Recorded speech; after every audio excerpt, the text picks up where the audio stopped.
Right, let's go on an adventure to the local river.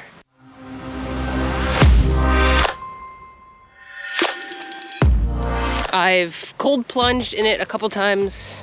When Becca Harvey came, we did a little bit of swimming in the river, a section, but there's a stretch there of, it looks like maybe 1,000 meters of pretty calm river.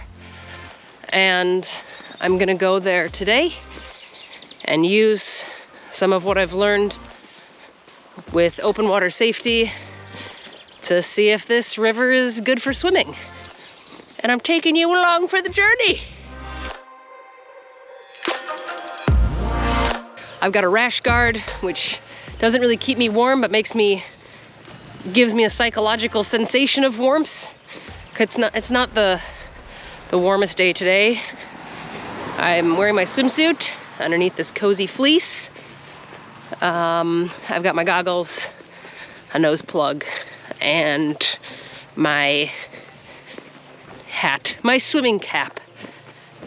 Still learning the lingo in this sport. All right, so here is our local river.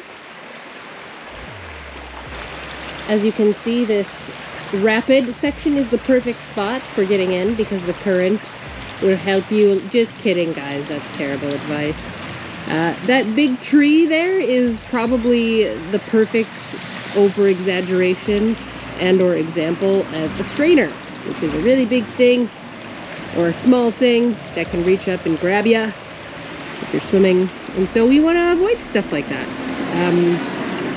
In general as well, I'm a bit, it's a bit scary to swim near walls, just cause. Don't have any more information about that for you.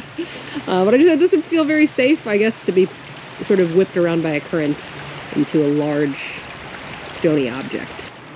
To be honest, I was just looking at this spot here, and this might not be the worst place to get in, but then you've also got kind of like competing currents. The other thing that is important with, I guess, UK bodies of water, but probably other bodies of water around the world, is you maybe want to avoid getting into one after a heavy rainfall because it's going to pull all of the sediment and stuff from the soil into the river and or lake.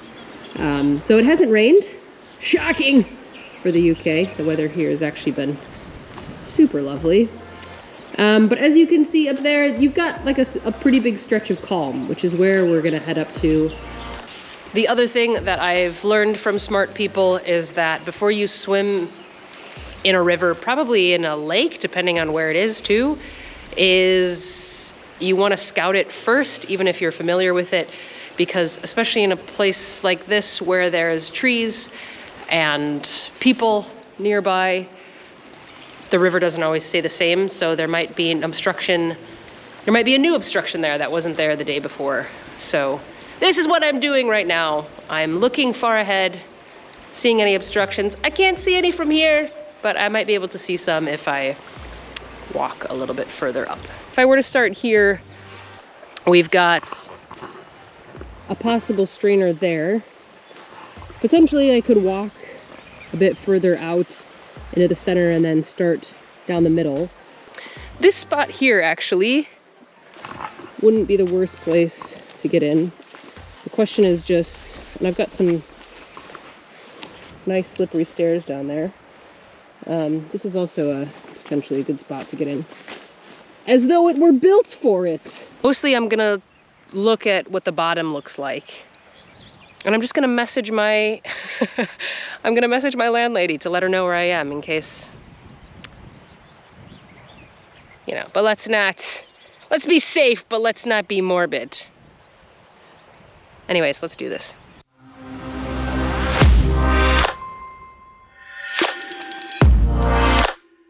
It does look a bit quick here, but the reason why my current rationale, which I don't know, my current rationale is that I can see the bottom. And so even if it's quick, all I have to do is stand up.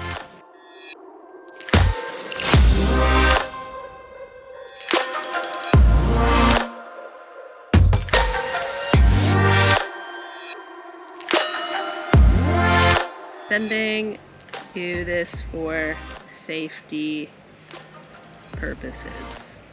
We'll give you a shout when I'm still alive.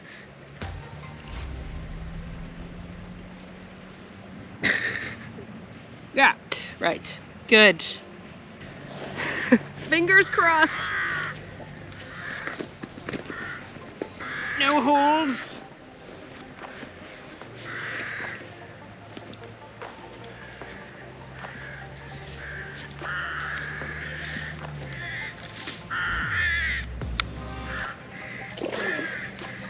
Oh, I did not bring my nose plugs. Yeah.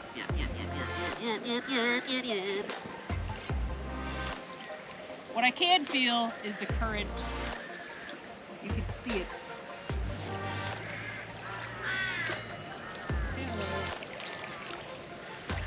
Shallow here.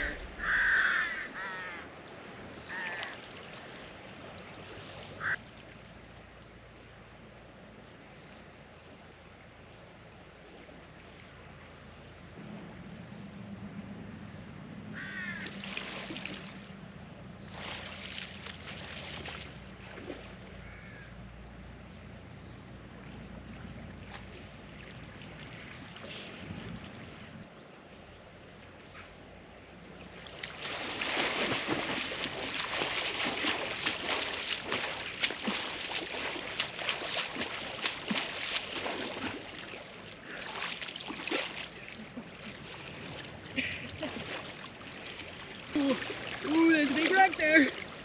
Ooh, there's a slippery rock there. Quick. I'm getting cold. It's starting to get cold.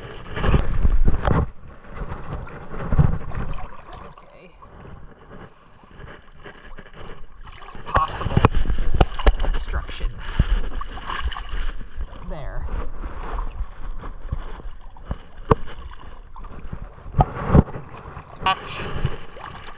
What are you? Okay, well, we've got a major rock here. Major rock. Which would not be very nice to run into. So that's our obstruction. Is that big old boulder.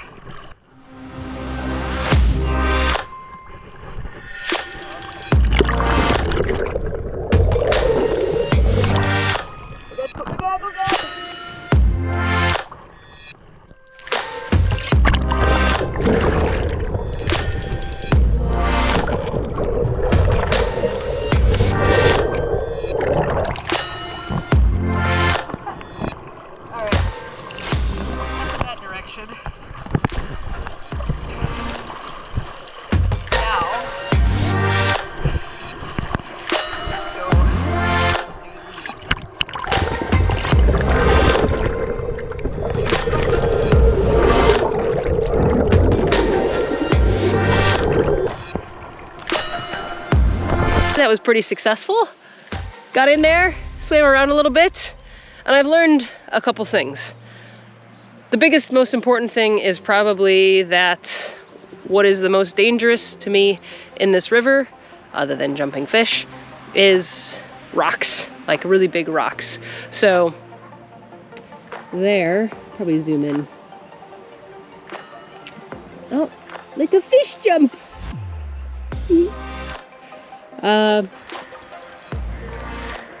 That was cool. A moment in nature, guys. I didn't see any trees or massive branches. What is funny is that it seems like along closer to the shore, it's deeper, and then in the center is, at least in this section here, is probably the most shallow. And then on the other end, I think it's similar to this end in terms of depth. So the good news is that if I run into trouble, I literally just stand up and walk. The biggest risk here is just swimming head first into a rock. I'm not very good at, well, I'm still learning how to do sighting or like looking ahead and swim at the same time. I get too fixated on if I'm doing what I'm supposed to be doing correctly. So honestly, I probably need to do another little bit of scouting further up the river to see if there's any more sections like that. I also think I could probably get in further up there. I think that's always an option, is to do a longer section, come in right by under the bridge on the right side, and then swim up to about here. Because as we saw, the current did really push me. And the other thing that I learned is I could come in here and use this for resistance training, and to either walk against the current, which is quite challenging, or to swim against it, which will probably help me build some form of sport-specific endurance. So that's quite exciting. I think some good discoveries were made today. And when I do the full swim, I'll take you along for the ride. Thank you so much for watching this episode of Baywatch. If you enjoyed this video, please like and subscribe, and I'll see you next time.